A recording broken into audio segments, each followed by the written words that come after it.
Grid is brought to you by Platypod, the tripod alternative that is changing the world. Everybody has a Platypod. You should too. Go to platypod.com. Well, hey everybody, welcome to the Grid. As you can see, I'm joined not by Scott Kelby, but by Christina. Christina over in our video department. She's our video director, well, producer, I would say, and manages all the video stuff over at Kelby One. Yep. So thanks for joining us, Christina. Howdy.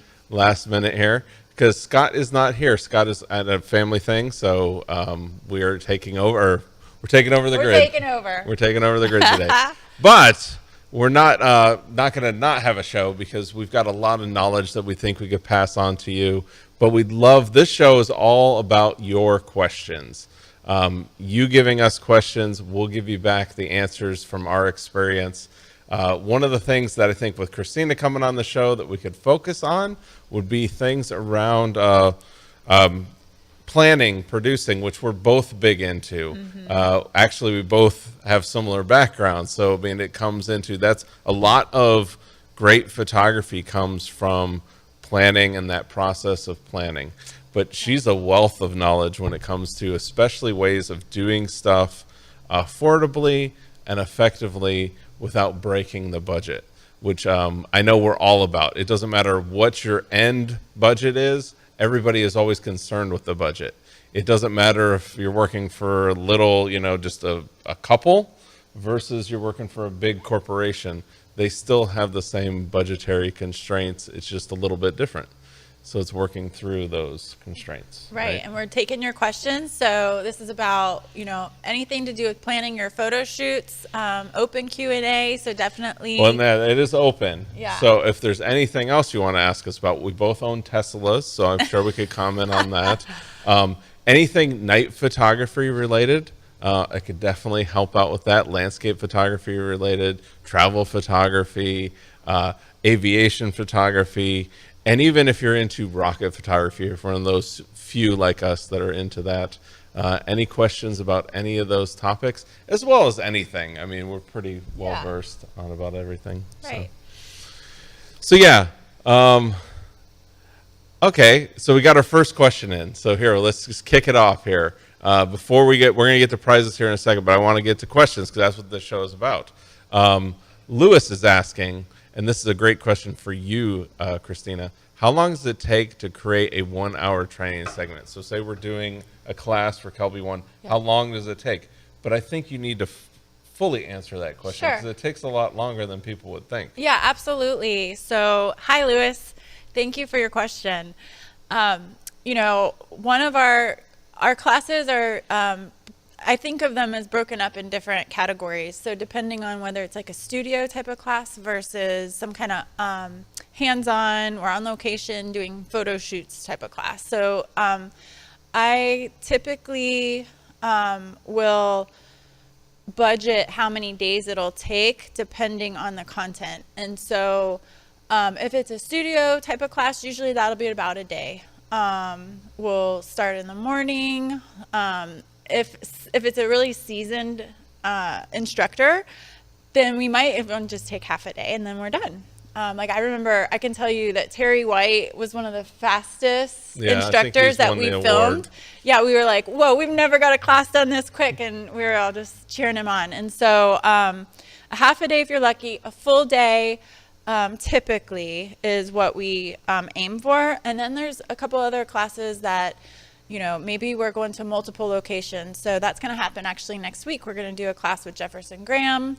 I've had to permit Clearwater Beach and, downtown Safety Harbor and just different areas so that we can get multiple shoots. And just for people to just know, when you have to permit that stuff, a lot of it's just filling out the paperwork and showing insurance, right? A lot of times. And it depends on where you want to shoot too. Yeah, so there's not a lot where it's like a huge fee, right? Correct. Yeah. And I know, it always depends on where you live in the county or the district policies. But I know when I used to live up in New York, as long as I had insurance, I could shoot anywhere I wanted in New York City. And all you have to do is fill out that paperwork, show them your certificate, and then you're good. And so that's a huge ability to be able to permit anything. And so I remember, now I'm going off topic a little bit, but when I was up there and I had realized this, I was like, you know what, I'm just going to buy insurance for the whole year, because now I'm valuable for anyone that wants to work with me. I now can permit anywhere I want in the city. And so I was able to start a business because I was able to permit places. See, and that's a good point, because that's where I have the same way right now. Like, I have my own insurance, but that's what's great is I'm able to, when I get hired on jobs, to be able to say, hey, I'm covered, you know, or then I can get permits for doing anything that they want in the local area. Absolutely. You know? It pays for itself. And I remember at one point too, I was able to, someone wanted me to produce something, I was able to budget for the insurance. And then that covered, you know, almost the whole year for me to have it. And so we had this production with like a pharmaceutical company that wanted to do some in-house videos. So they had a crazy, ridiculous budget that we were able to do some fun things with. So, but to finish that answer to Lewis, most of our classes do take 1 full day. Sometimes they take 2. It's like I said, if it's stuff on location where you're traveling, because anytime you have to take a crew and move them from one place to another, you need to budget at least an hour to pack up the car, transport yourself, unpack the car, get reset up. And so in that situation, I do that. And then also if the class has post, so let's say someone did some kind of class where it includes photographing as well as a post part of it, I'll usually say, you know what, let's not do post right after you've shot. Let's let you go back to your hotel, get a good night's sleep, look through your photos that night, and then that way you can come in fresh and kind of know what photos you're wanting to show and and then practice whatever editing you need to do to it. So that's kind of that in a nutshell. Yeah, great answer. Awesome. Well, hey, we've got a couple questions coming in, but again, more questions, anything, we're talking about that, but anything you want to talk about as far as any topics in photography, we'd love to answer your questions. But we are going to give away a bunch of prizes today. Christina, you want to tell them what we have for prizes today? 'Cause it's always a laundry list. Yes, we've got a laundry list. So today we're going to give away a Platypod Ultra. I know you guys all love Platypod. We're also going to give away Scott's travel photography book. And you'll get the physical copy mailed to you. We've got the Light It, Shoot It, Retouch It. Sorry if I'm going fast. I just realized I'm kind of going 50 miles an hour. Okay. The Light It, Shoot It, Retouch It book isn't available in print yet. We're still waiting for the prints to come back, but we will send you an ebook of Light It, Shoot It, Retouch It. It's coming. It's coming. February 21st. And then we also have On One Effects 2023. One lucky winner will get that. And then we're still giving away V-flats too, guys. We've got 1 V-flat, US shipping only. If you would like that, please let us know. And then also V-flat's giving away a Duo Board XL, which allows you to do product photography and then change your backdrops. And each one flips over, so you really, even though you're getting 2 boards, you get 4 looks. If you are interested in V-Flat World, we do have a discount code we can give you guys. It's Kelby10. Use that at checkout to get 10% off. And then let us know what you'd like to win in the comments, and then we'll pick you guys and give away the winners at the end of the show. Awesome. Well, hey, I got an announcement. I got 2 announcements, and this is for people that are like super into night photography. You're into you just love night photos. I love night photography. And I'm going to be teaching here at the Nightscapers Photography Conference. So I don't know if they can pull up my screen. Yeah. The Nightscapers Photography Conference, it's in, I believe, I always screw up the pronunciation on this, but it's Kanab or something like that. In fact, there's one of my pictures right there. That's a rocket photo up in the atmosphere. Cool. Of a night photography rocket photo. But anyway, it's going to be teaching at this conference. I'd love for you to join me. If you want to register, just tell them I sent you over here from the grid, and then would love to see you there. Now, it is in person and online, kind of similar to what we do for our Kelby One conferences. So yeah, definitely check it out. However, if you want to take it to the next level and you want to go out for a few days and be with me and a few others, like out into some remote areas, doing something that I am passionate about, and that is low-level light painting. I'm really into that low-level light painting where it's all done in one exposure. Everything's done all in camera. I'm going to be doing a workshop this year. I did one last year, doing one again this year in the Badlands of South Dakota. I love the Badlands. Right? And so if you just go, you can go, here. You go over to my website. So if you just go to my website, erikkuna.com, and just click on that workshops, it's going to take you over. I do Jay Graham actually puts these on, organizes it up there in the Dakota area.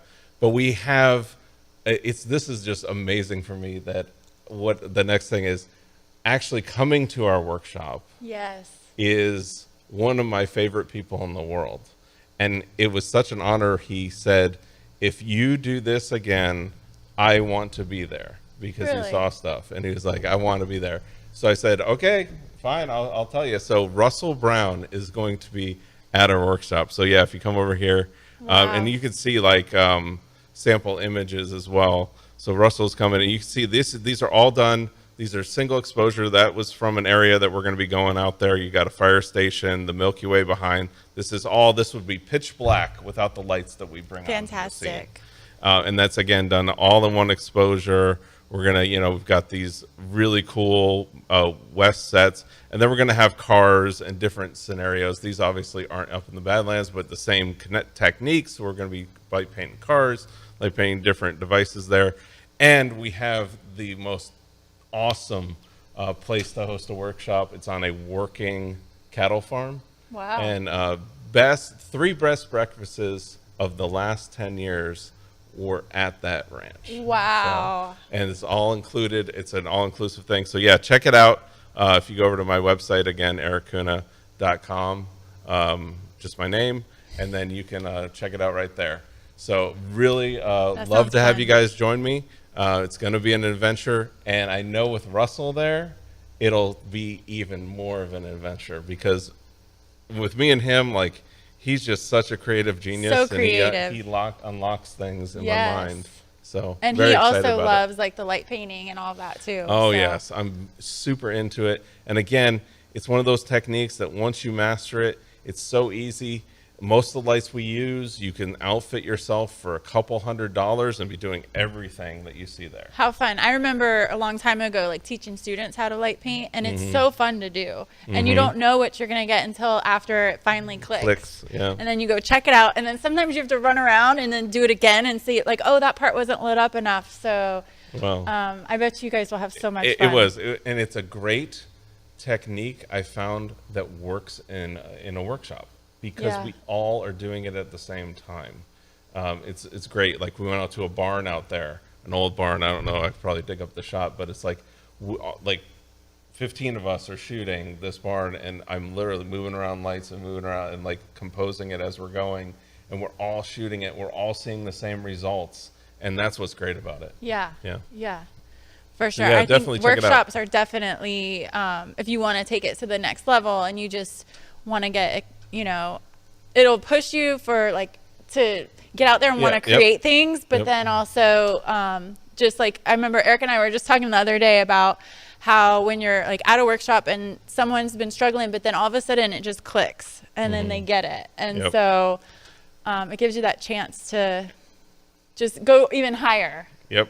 And definitely check out Scott's site, Scott Kelby Yes. Workshops, because he's got some workshops coming up this year. Yep. That'll be very interesting. I know he's announcing that really soon. So go over there, make sure you're on the email list. But hey, we got to take a quick break. When we come back, we got questions here. We'd love to answer more questions that you have, anything about any subject. But we have Christina here, so definitely planning.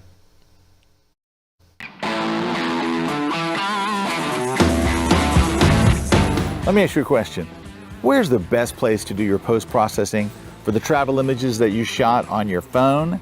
I'm telling you where it's at. It's poolside. That's the thing. You're still on vacation. You're enjoying yourself. You're having a great time. You're like, I'm going to take a few hours off. I'm going to chill out by the pool, and I'm going to edit my photos. And that's what we're going to do in part 2 of my class on shooting your travel photography with an iPhone. So in part one, we took the shots. In part two, we're gonna bring them into Lightroom. Actually, they're already in Lightroom, but I'll tell you how to do all that automatically.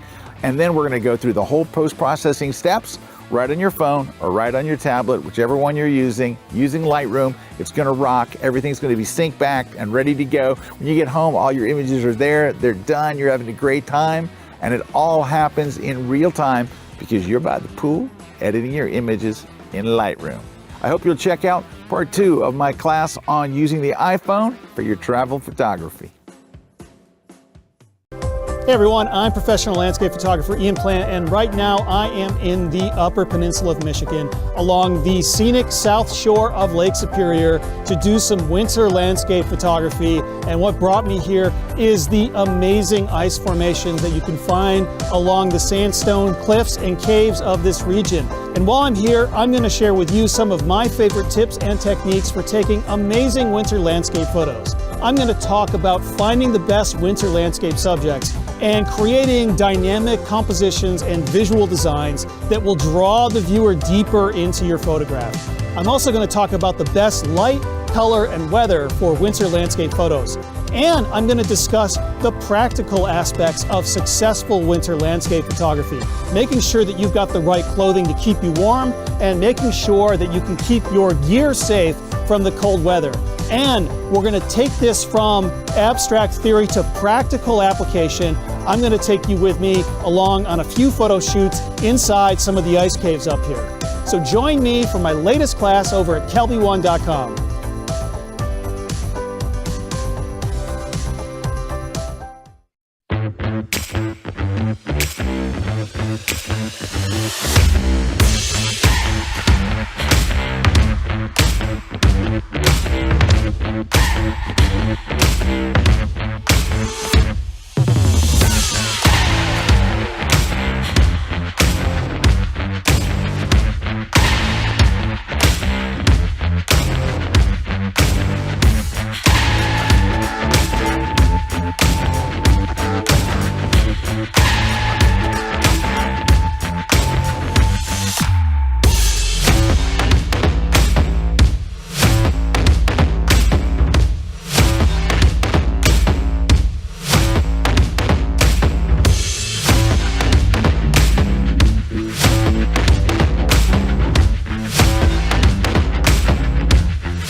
This segment of The Grid is brought to you by B&H Photo, the professional source since 1973. All right, we're back and answering some questions. So I got a question for you, Christina, coming in. Okay. So they're asking, what video cameras do you use for the grid and your location shoots? Mirrorless or cine cameras? What do we use?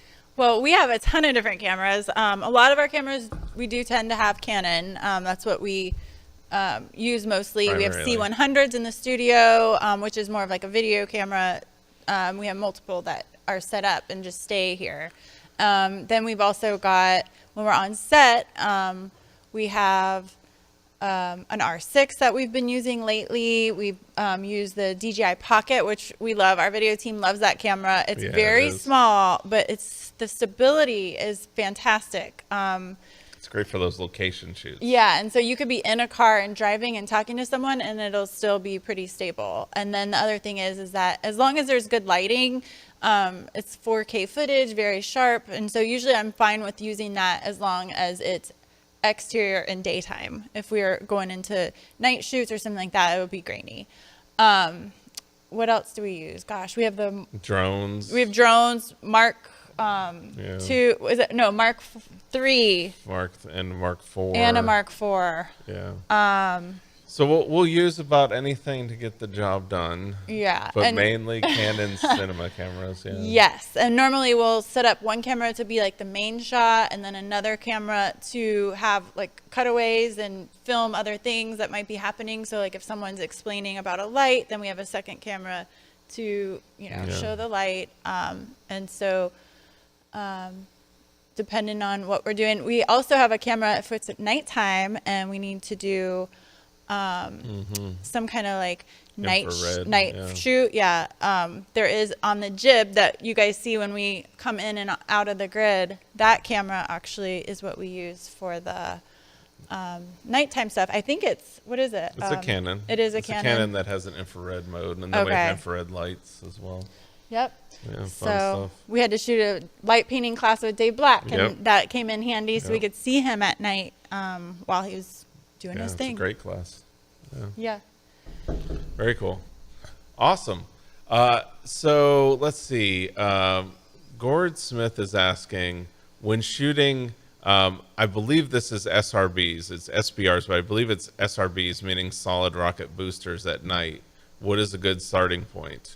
If it's not solid rocket boosters, correct me, but I'm going to think that because of what your next comment was. I was thinking F11 base ISO 1/2000s. What are your thoughts? And my thoughts are you're actually at a good starting point. Anymore, honestly, I'm not really shooting in a manual mode. I'm like doing a metering mode based on what I want to do. But if you were, yeah, and he's saying yes, that was the SRBs.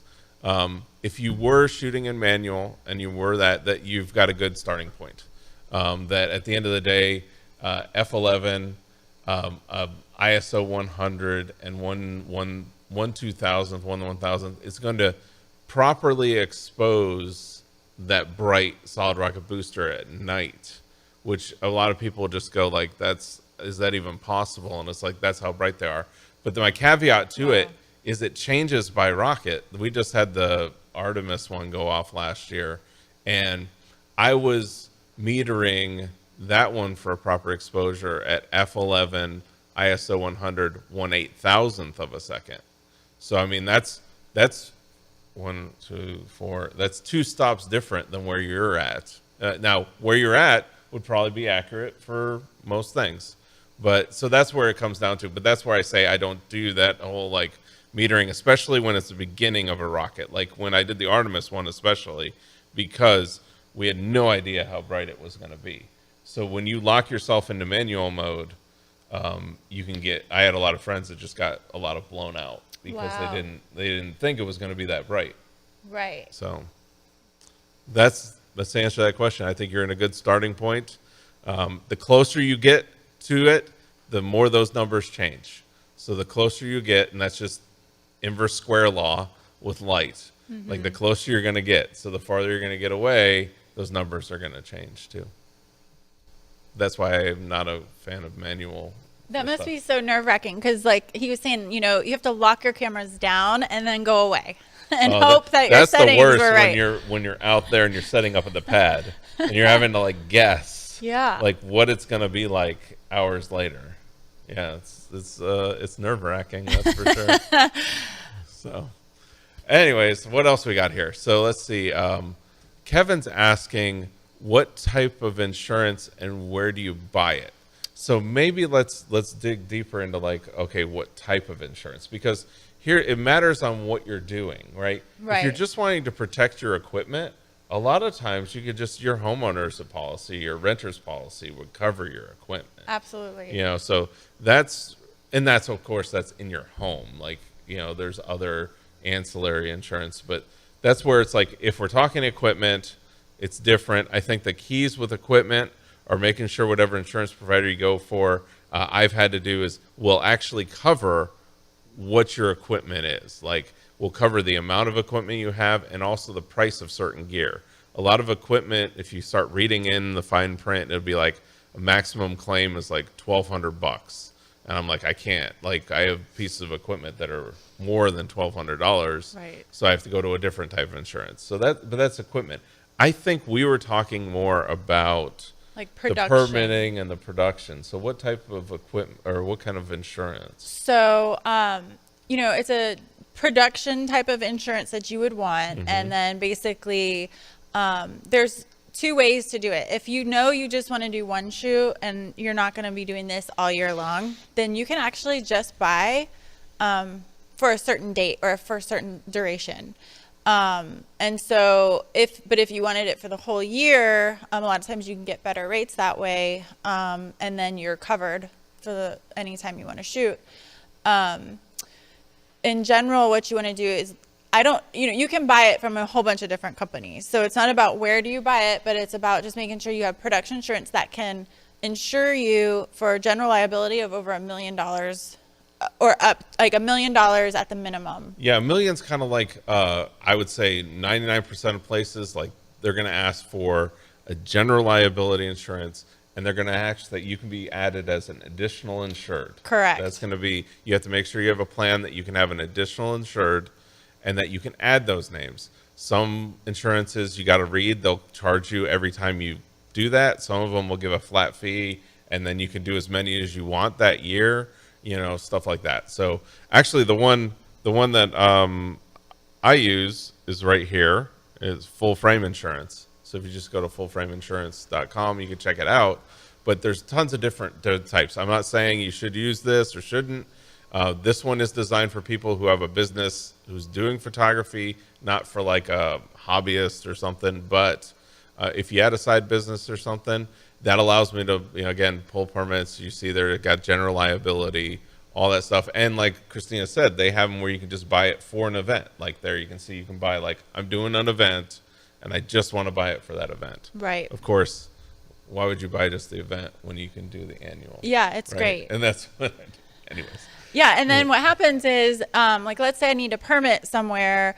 Usually you will just ask your insurance company, I need a certificate of insurance for, and then you write the, name and address of the place that you're trying to go to. You submit it back to them and then fill out the rest of the paperwork. And then they see that you're already have the insurance covering them, and then they usually check it. Yeah. Other times when it's not even parks or public kind of places, maybe it's just you found someone's house that you can shoot in, right? A lot of times the owners won't even know that this is like a standard thing that we do, is cover the house just to be safe, because you're not only just protecting them, but you're protecting you. Yes. In case, let's say you go in there and you do some kind of damage, you didn't mean to break that window, but the C-stand fell.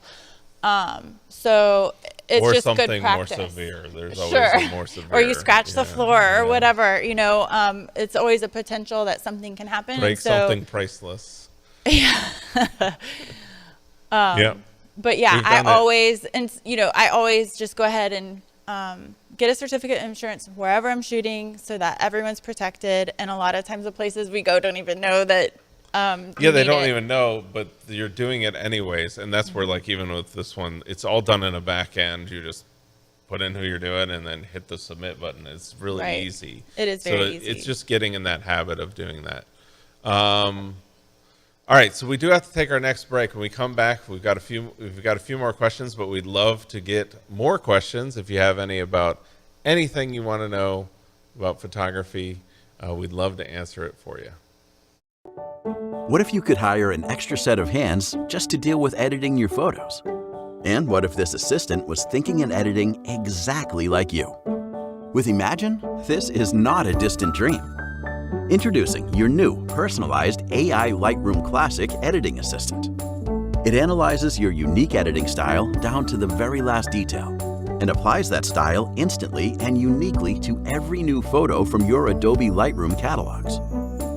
Whether it's color correction, cropping, or straightening, Imagine's AI assistant knows what needs to be done based on your previous edits. The AI constantly learns your unique point of view and improves.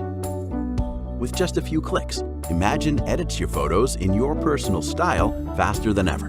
It takes less than half a second per photo at all volumes. Now you can finally have the time to scale up your business and win back free time. In addition to creating your own personal AI profile, you can also use one of our pre-built talent AI profiles if you are uncertain about your unique style or just want to explore the signatory styles of leading photographers. Your new AI assistant is here to deliver. Achieve amazing results right from the first frame and maintain the highest level of precision in each and every photo. Starting at only a few cents per photo, you get fantastic value for your money and save hours of work. So say goodbye to hours of tedious manual editing and to presets that distort your photos and underdeliver. And say hello to the future.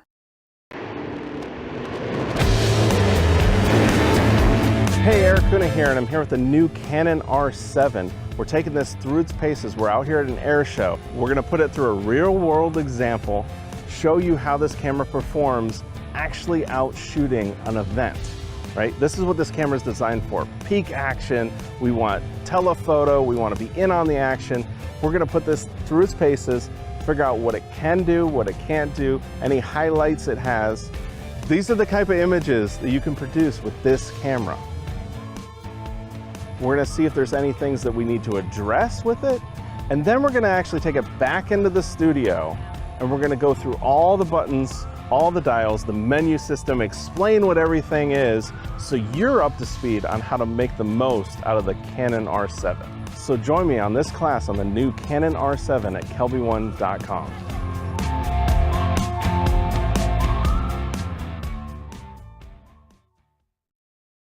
This segment of The Grid is brought to you by Canon.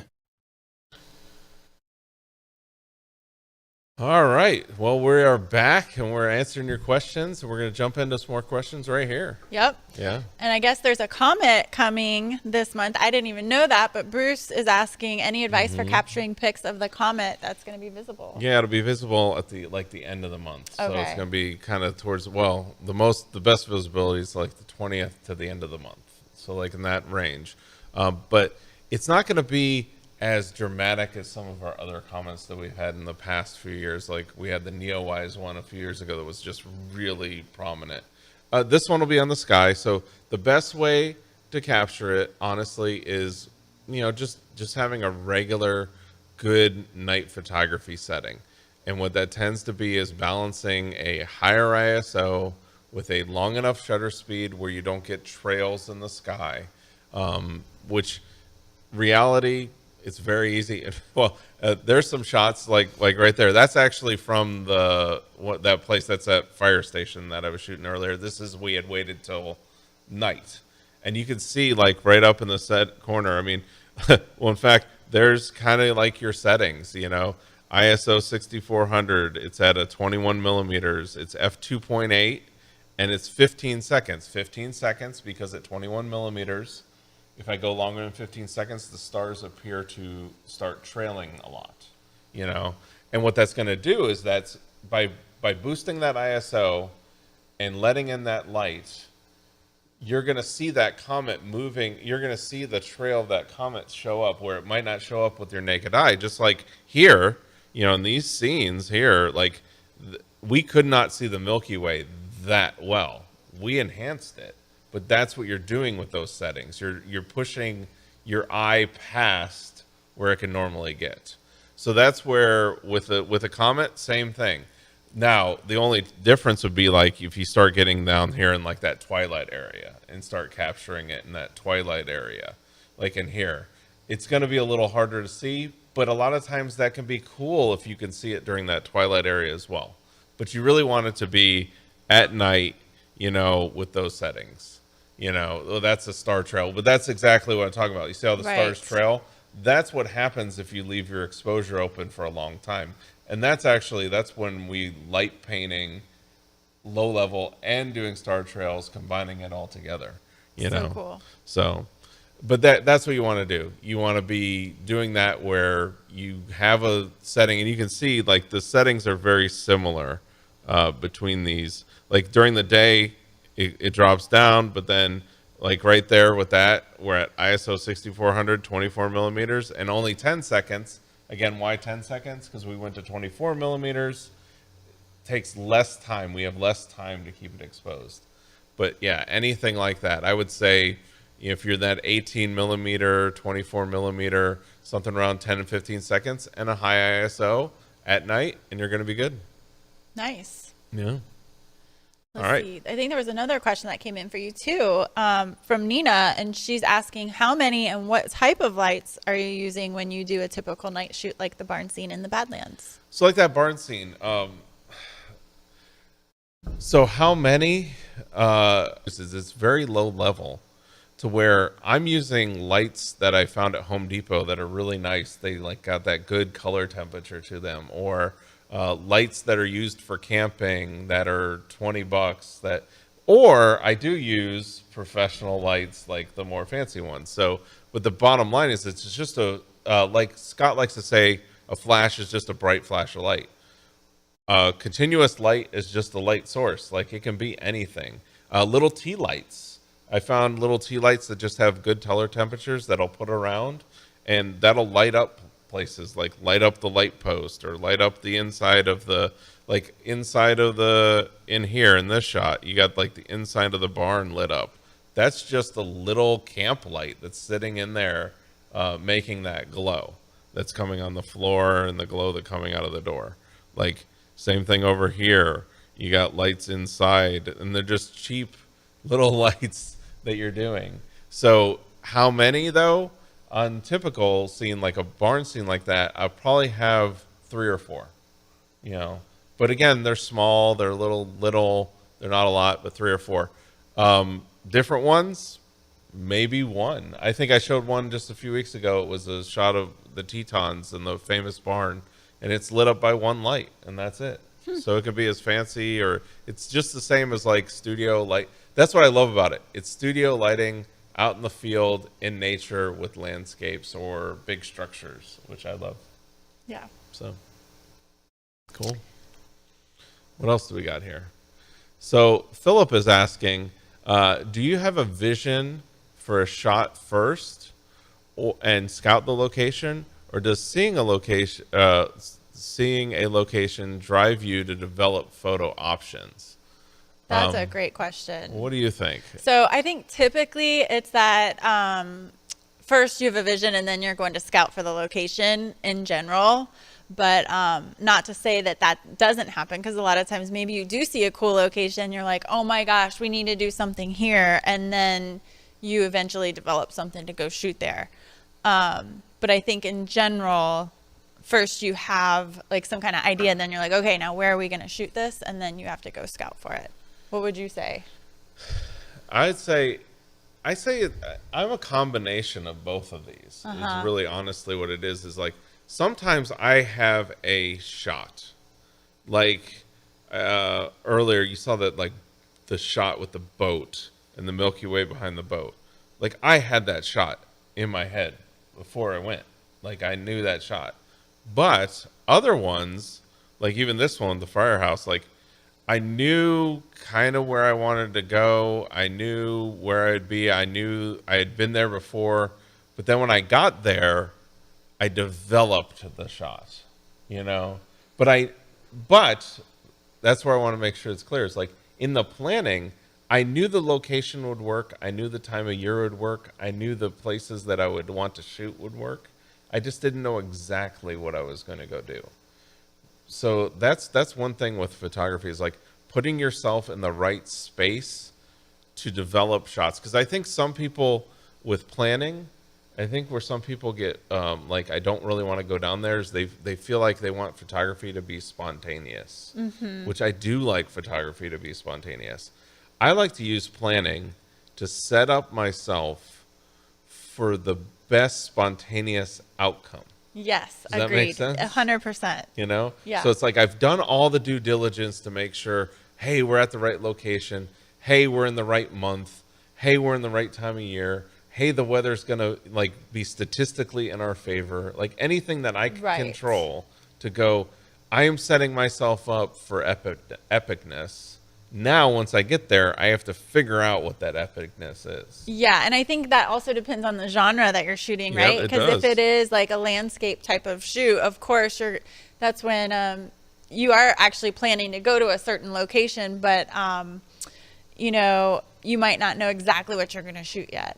But I think that brings up a good point too about just planning in general and why it's so important. And you know, depending on what type of shoot you're doing, like if it is something that is going to require travel, then obviously you're going to have some legwork to do to make sure that you have a place to stay, that you know that you know certain things about the area or what the weather might be. But then if it's like a shoot with a model, then you're planning in a different way. But either way, it's so important to take time to do that, like what Erik was saying, so that way you can set yourself up for the ability to be spontaneous once you get there, and you've kind of got everything. You're like, it's almost like mitigating the fires. You know? Like, you're just setting yourself up for success. Yeah. And then the photos come to you. But it's, you know what, and that's what it is. It's increasing your hit rate. Like, you know, when you're going out, like photographers talk about, like, I know with landscape photography or with wildlife photography or aviation photography is another one. There's a hit rate. And hit rate might be higher for certain genres and lower for others, but you always increase your hit rate by planning. I definitely feel like you do. Yes. Or at least my photography has always increased the hit rate when I've done the planning. Right, because you don't know what's going to happen when you actually get there. Like, let's say you plan for this epic trip. You get there, and then there's tons of people all around where you wanted to take that picture. And then it's like, okay, now what?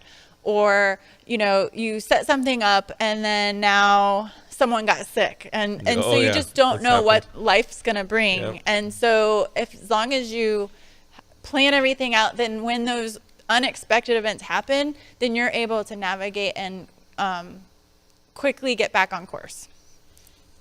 Awesome. Well, let's see. So Sean's asking a question here. So question, planning can take such a long time, especially putting certain quotes, builds, photo shoots for clients.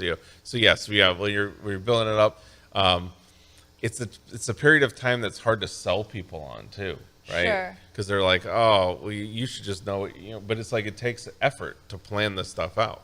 Do you have any idea or tips on how to make this process quicker? Ooh, that's good. Would you have a list of vendors or venues at hand? I know for you, this is a big thing to make it quicker. So you could definitely tackle this one. Yeah, for sure. I mean, definitely there's value in knowing places that you can get like quick, right? Yes. I have a situation right now that I've been dealing with where it's like, you know, I'm working on planning a photo shoot for someone. They want these certain things, like let's say a skyline, maybe somewhere at a park, you know, somewhere downtown. I know right away, okay, I can go here, and definitely I know I can permit that, but I've shot there before, so that'll be my backup. And then, and I know that I can do, but what I'm going to do is try and like find somewhere new and maybe work a new avenue. That's just building my vendor list now, because now I don't just have this one place that I can shoot at, but now I have another place that I've done the legwork to understand what it takes to get things shot at that place and who to contact for it. And so I don't always rely on the quickest option, because I still think about how can I change and make things different. And yeah, because then you can get repetitive. You can get to like doing the same thing, so you don't want to fall in that trap. But like you said, I think you said a key thing is that the reason you want to, you kind of, Sean actually kind of answered her question in there, where she's like, develop a vendor list. Like that's a big one. Yeah, developing a pool of people, a pool of vendors, a pool of models, a pool of places that you can go to quickly get what you need. That helps with that planning process. Yeah, I would say you would want to have like a handful of models, a handful of makeup and hair people, a handful of locations to shoot at, a handful of photo assistants. Those are the things that I think our audience would be, wanting to know about in terms of, what do you need in order to get started, and how do you even begin? Like, how do you start creating a budget? How do you know what it's going to be? And I think definitely as you do more, it just becomes, it's almost like second nature to me. But, in the beginning, it's like you have to know what you want to shoot, and then you break it down backwards. So it's like, okay, if we're going to be, let's say, doing a shoot with a model, then okay, if you have a model, then more than likely you're going to want either a hair or makeup person, or the model could come in hair and makeup already if you wanted to save money. But if you wanted to get multiple looks out of that same model, having that hair and makeup person, even though it might cost a little more, it's going to get you 3 to 5 types of looks that you wouldn't have had otherwise. And so it might actually be beneficial to invest that money just so that it looks like now you have 5 different shots as opposed to just like one setup. And so, you know, and then whether you need a photo assistant, whether you need to pay for a location, depending on how long you're going to be, you might need food to make sure everyone's able to eat while you're working. And then, of course, then there's a whole nother set of circumstances for if you are going on location and doing some type of like a landscape shoot. Then obviously your model isn't needed, but then there's all these other things like airfare, hotel, and stuff like that. And so you would just break things down based on what you're shooting. And then you always overestimate what you think it might be, because it's better to come under budget than go over budget, right? So you just always overestimate a little more. And then a little pro tip is to put a contingency line in there. And then your contingency is 10% of whatever your budget is. And so that way, if for some reason there's something you forgot, you've got a 10% contingency. You're crazy like me and you put a 20% contingency in there. Yeah, no, that's probably even better. You always, something comes up. For sure. Yeah. Yep. Well, cool. Well, we got to take our final break, but we have a couple questions still, but we'd love to answer. If you got more questions, just let us know. We'll rattle through these questions in the next segment, and we'll wrap up the show, give away some prizes.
If you're thinking of traveling and using the iPhone as your camera, or if you're thinking of using it as your second camera when you travel, you got to check out my brand new class on shooting travel with the iPhone.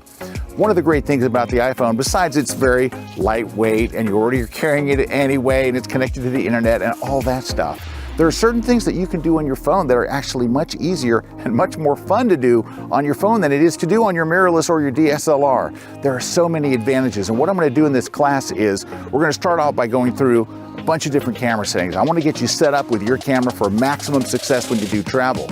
Then, after that, we're going out on location. We're in the beautiful Tuscany region of Italy. We're going to go in town, we're going to go on location, and you're going to see it all done. Now, that's part one. I got a part two where we'll do all the post-processing as well. Come with me to Tuscany as I teach you how to use your iPhone to get the best travel pictures you've gotten with a phone in your entire life. People won't believe you took those photos with a phone. So come and join me for my new class on travel photography using your iPhone.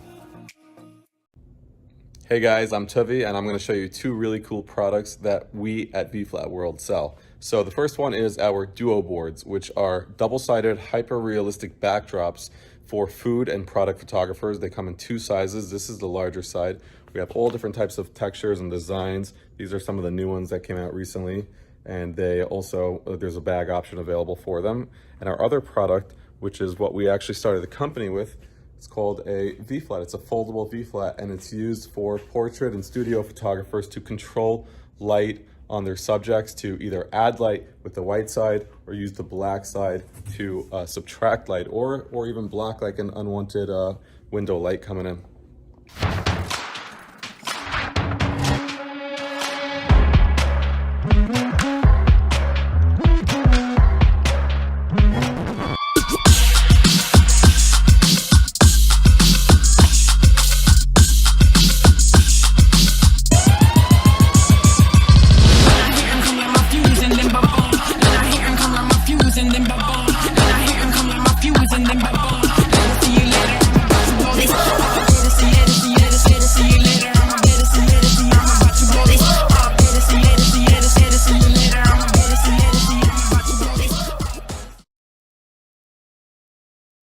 This segment of The Grid is brought to you by Platypod, the world's most compact tripod base. All right, we're back, and we're answering a bunch of your questions here. So let's rattle through our questions here. Let's see. Do we have one above there? Yeah, I think so. Yeah. And from Bill, and All he's right. saying, I'm looking forward to hearing about Kelby One's 2023 workshops. Are there other sources that you'd recommend for finding out about workshops for different travel destinations? Well, I think, Bill, this is something that we will hopefully be addressing in 2023, and soon we'll have something for you. So Yes. we'll see. It's coming So soon. stay tuned. Coming soon. All right, Kim's asking, I'm going to Iceland in March for Northern Lights. I'm good for still photos, but I'm wondering about taking live videos versus doing time lapses of the auroras. Any thoughts? So, I don't know if you have any input on that. Well, I mean, I think that it's interesting. I think both. But if you could, Yeah, like do both. yeah. So this is where, so the difference between live video and doing it in a time lapse is the live video is going to be limited by the frame rate in which, like, you got to think your shutter can only be open for so long and your frame can only be open so long because it's video. The other thing is the video is going to be regulated to whatever resolution that video is. The nice thing about time lapses is as long as you set up the time lapse to where it doesn't have gaps in it, and you take a long enough time lapse over a long enough period of time, you're going to have way more ability to crop, to change things. If it's a raw file, you're able to process it to death. I mean, you could, which we saw a few weeks ago on the grid. You don't want to process it to death, but you could process it and go a lot farther than you could with a video codec. So that's really when you get down to it, is it really matters. I tend to go for the time lapse just because of that, because it gives me way more ability. I can get 4 1080p frames out of one frame. I can get a 4K frame that I can resize any way I want. Right.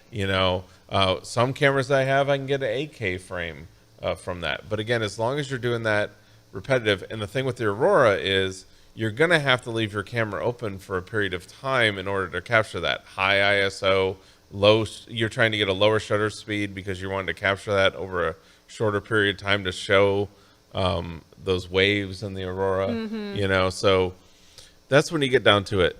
Oh, hey, you know what? We never talked about this? Yeah. Oh my gosh, I wish they would remind me of the front of the show. This is,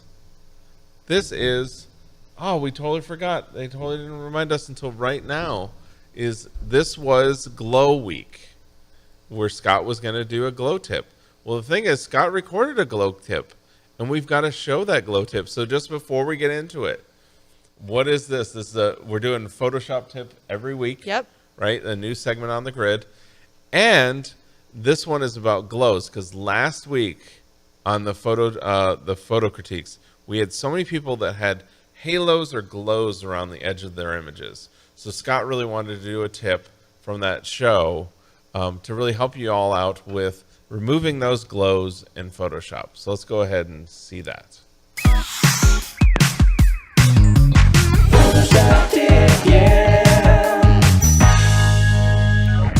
Well, hi, everybody from The Grid, and as promised last week when we did our blind photo critiques, this week we were going to show you how to get rid of glows, and wish I could be there with you, but at least we can still learn how to do this. Let's zoom in real tight, and I'll show you what I'm talking about. Yeah, it's this stuff right here. Do you see how there's like a white line going around the building, like you traced it with like a little white marker? That's the thing we see very, very often. Part of it comes from post-processing. Sometimes it can be actually in nature, but today we're going to just get rid of it. Here's what we do. We're going to go choose the clone stamp tool from over here inside of Photoshop. This is definitely a Photoshop tip. Photoshop tip, yeah! So start by getting the clone stamp tool. It's been around a while. It's been in Photoshop for like 35 years. It was in Photoshop 1.0. So, but you're just going to change one thing.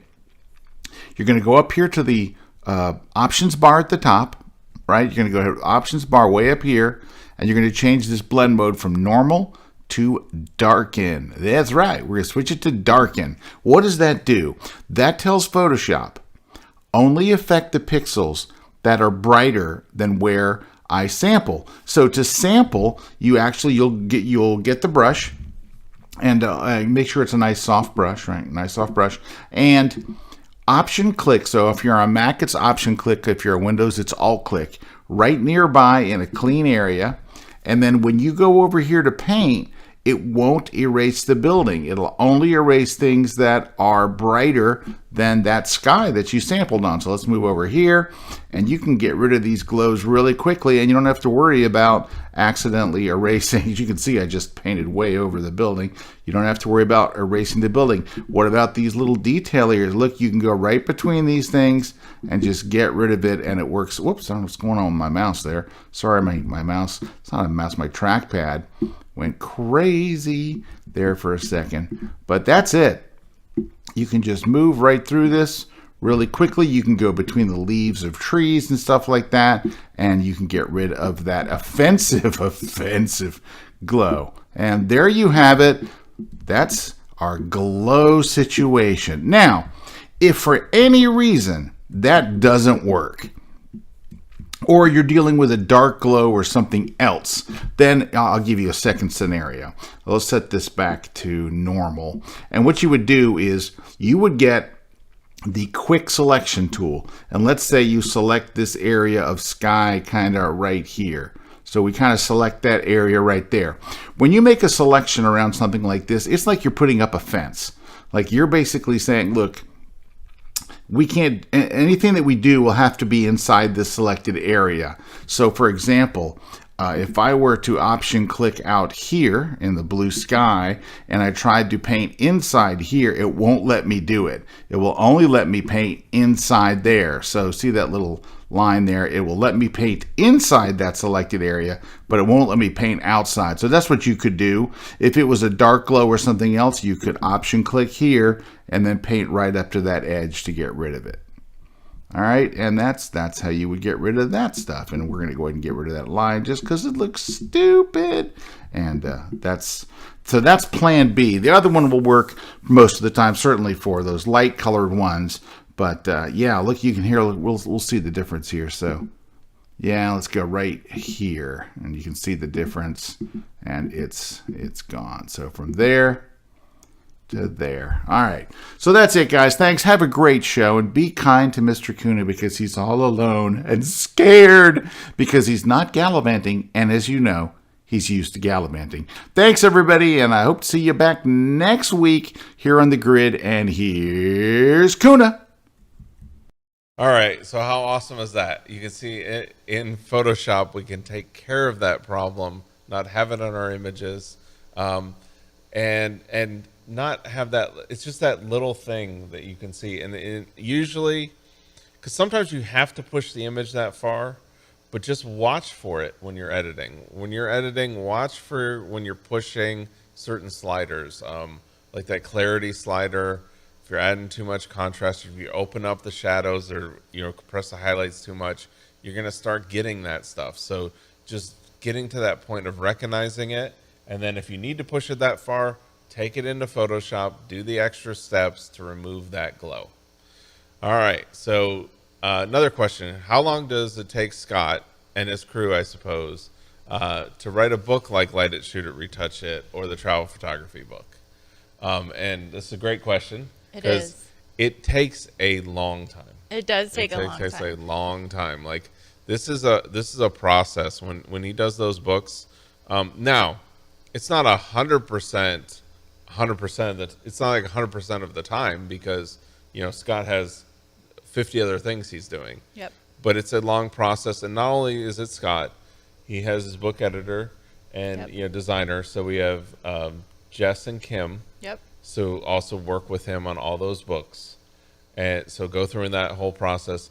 It might take them a few months, I would say on average, mattering on how the book, but a few months they're working on that. And a lot of times Scott's traveling around, getting examples for the book, absolutely, getting different pictures. He never repeats anything in any of his books. Like that was a big thing for him is he's always been adamant about that. Like, we never repeat or just repackage stuff or use the same examples. He always goes and tries to make new examples. Absolutely. I know you know that Yes. because you're constantly scheduling stuff. Yeah, so. well, I know especially with Light It, Shoot It, Retouch It, that one was probably, I would guess, a little longer than normal because It's a little we had to thicker, too. book at least 8 photo shoots within a 2-month period, and we were just like almost shooting on a weekly basis to get new content for his book.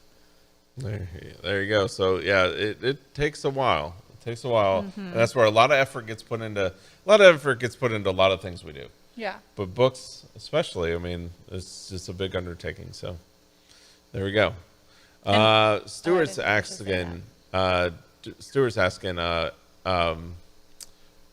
Eric, for myself and other snowbirds down here in Florida, I'm near Disney in the winter. Great spot, awesome. And saying, do you recommend any must-do photo trips in Central Florida that you'd recommend? Well, I'll tell you one. It's coming up Saturday. You need to go drive over.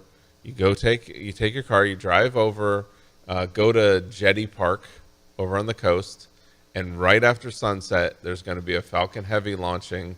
There's going to be 2 boosters that are going to come back to land. This is the 14th. It's scheduled right now. That's one of the things you'll experience in my life if you do this. You're going to have to keep up with it. You can go right to supercluster.com, download their app. Their app will tell you when that's going to launch, if it gets delayed, all that stuff. You can even send you notifications. But yeah, check that out. You're in Central Florida. You're 35 minutes away from seeing something just amazing and awesome. Because these 2 boosters come back, and they come back supersonic. You hear those booms, those sonic booms. It's just really cool. So check that out. It's going to be on Saturday. It's right after sunset. I'm not sure the exact time, but I believe it's in that 5:40-ish range. So That's check it cool. out.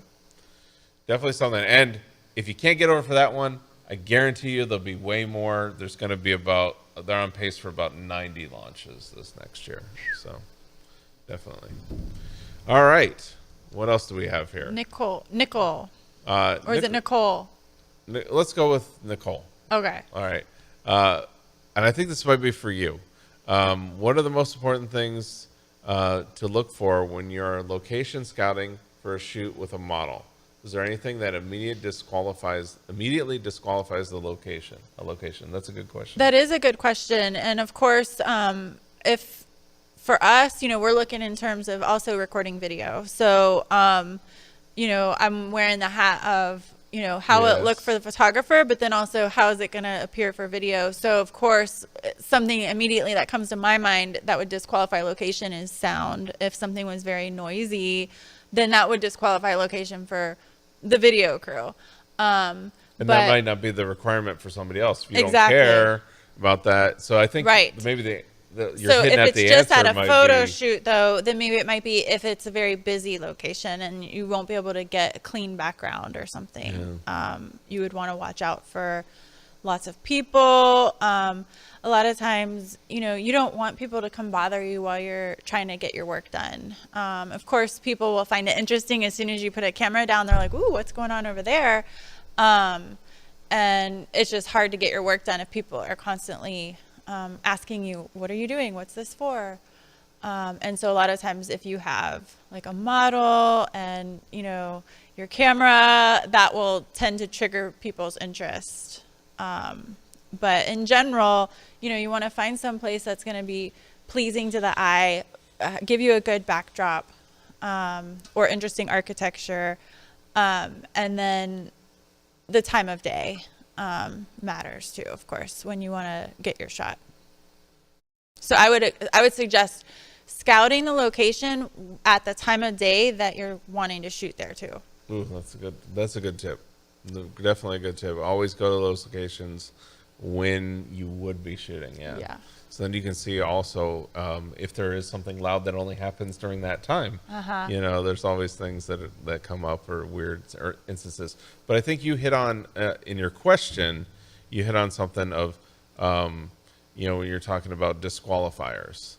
When we're talking about disqualifiers, like you need to come up with your own list of what are your disqualifiers. Because like for you, that's what you're saying. You have a different list than some other people might have. But coming up with that list of disqualifiers really helps. Yeah, and that makes me think of, too, a couple other things of tips I can give in terms of make sure there's a restroom nearby, especially if you need your model to change or, and it just helps to be able to go to the restroom. And also sometimes it's a good idea to look for power sources and see if, in case you needed to charge something or plug something in, is there something nearby where you can plug in? Yeah, and we've even got we like locations so much that we'll bring restrooms to the location. So you have to kind of like, that's what you're figuring out. If that was a disqualifier that you need somewhere to change, you need somewhere to go, then you can bring those with you. Right. There are things that you can rent to bring that with you. You can do a lot if you have money. Yes, you can do a lot if you have money, but you can also do it on a budget. You can borrow your friend's RV, right? And tell them you clean it out after. You could do about anything. You can get creative. You can definitely get creative. Things don't have to be expensive. There's so many ways that you can barter or do things that by combining things together, so then it can save money that way too. Definitely maximize, if you are going to put something together, you want to maximize everything you can to get as many different looks as you can and make it look different. Good tip. All right, Daniel's asking a good question here. When you're bringing together all information from all these sources, how do you put them together in one place? And making suggestions like Excel, Word, PowerPoint, those kind of things. Yeah. Hi, Daniel. Nice to see you. All the way in Switzerland, I believe, right? Yep. So that's a great question. I do typically use like a spreadsheet of some sort. I do my budgets and, like of an Excel type of program. I can't, sometimes if you're just like doing lists, of course, Word can work for that too, but I've gotten really good at just using spreadsheets because then you can populate. You can populate formulas to just calculate everything for you, and so it's nice to have that capability. Yeah, and I love that. I have spreadsheets, and honestly, then they're accessible in the cloud, and you can just have them anywhere you go. I've got them on my phone. I've got them on my computer. They're all synced up. So you always are with whatever you need, like contacts, call sheets, location sheets, anything like that we have. I do my call sheets in Excel, or it's really like Google Drive. Google Sheets. Sheets. Thank you. I couldn't think of what they call it. And so call sheets, spreadsheets, or schedules a lot of times too. Not only do you do budgets to kind of understand what your budget's going to look like, but then you also schedule your day so you know about when you have to do what shot, and then it helps you stay on time. And so those also I use spreadsheets for. Yep. That's the side where it makes it fun, but it doesn't seem fun while you're doing it, but those little things can make it fun later, because then you don't run into problems. Because you're trying to, like, I think you said it earlier, you're trying to like almost mitigate the headaches. Yes. Like that's what you're trying to do. You're trying to, with the production and the planning, mitigate the headaches to maximize the spontaneity to create something epic. Yeah, for sure. Because like, let's say I had 3 setups in one day, and I knew this one might take 2 hours, this another one that might take 1, and then this one might take another 2. And let's say I get one done early, and I'm like, oh wow, I have a whole hour before I'm really supposed to even be at the next one. Maybe we can just play around now and like see what we can get with this setup, and just do different interesting things because I have the time. Because when you're paying a model, then that's when time becomes so important, because you only have this person for like, let's say half a day, or maybe it is a full day. But when that last hour hits, you have to get them out on time, or you have to pay extra money to have them. And sometimes it can be more than what that hourly rate is, because now you're over. And so when you have people on the time clock, it's so important to kind of budget your time. Yeah. Well, and that's the truth. Yeah. Because time is time is the most scarce resource, because it's one of those things where you cannot get it back. Right. You know, so planning your time, budgeting your time, doing all that stuff is very important to us. And it's definitely very important to photography, because if you don't plan or budget your time right, I see this happen all the time out on shoots, especially landscape shoots. Yeah, I was thinking it applies for landscape too. Landscape photography, I see this a lot, where people didn't budget and plan their time appropriate. And we're all set up for that shot that's coming at 5:04, and they're getting to the location at 5:01. They're absolutely scrambling. They don't get set up until 5:40, and now what they came all the way for is gone because they didn't budget their time properly. Wow, that's really tragic. So, and that happens a lot. I would say that that's probably and you can see it unfolding when you're out on a shoot. You can see the fumbling, you can see the nervousness, you can see it, and you're going, oh, I feel bad. Yeah. Because I'm like, man, I know that the reason, now there could be a bunch of reasons that cause that. Could be the delay was they did plan, but they got a flat tire. I mean, it could be that, but I know that more often than not, for the amount that it happens, it is one of those things where it's just not budgeting that time properly. And budgeting your time is very important in photography. It certainly is. And, you know, whenever I'm doing any kind of shoot, I always, like, I'm not the earliest person, I have to admit. Like, I tend to be the person that's like 5 minutes late or whatever. I'm a little late. But when it comes to doing shoots, you always want to show up early, you know, make sure you're there, give yourself enough time, force your tire to go flat. Because especially if you're paying a lot of money to go be at a workshop or go somewhere and like shoot a certain landscape or pay someone to have a location, you just want to make sure that you're there ahead of time. Even if you're just sitting in your car waiting, it's better than showing up and then missing out on something that you could have done. All right. Well, there we go. Well, we got a few gifts to give away, or prizes to give away here. So we've got the Platypod Ultra. That is going over to Karen Williams Trinkle. And then we've got the travel photography book going to George Smith. The Light It, Shoot It, Retouch It book is going to Alex Phillip. And then the On One Effects 2023 is going to Diane McAllister Purdue. And then the V-Flat over at V-Flat Worlds going to Art Silvergate. And then the Dual Board XL is going over to Cindy Hunt. Congratulations to all the winners. We have so many prizes anymore. Yes, Wow. it's Now, so- I think starting next week, we are going to have a new segment. Yes. Where we're going to do trivia Yes. on the grid. So that should be, but that's going to be for one of those prizes is going to be a trivia prize. So we'll start next hiding week. one for just the Yes. trivia. But if yeah. you did win, make sure you email us at thegridprize@kelby1.com. Please include your shipping address, and then we'll get your prize out to you after we verify your All info. right. Well, thanks for joining us. Christina, thanks for coming on, filling in. Of course, I think this was my Appreciate it. first time being on with you, so that was fun. Yeah, that was fun. So we will see you all next week. Scott will be back next week, and we'll see you all here on the grid.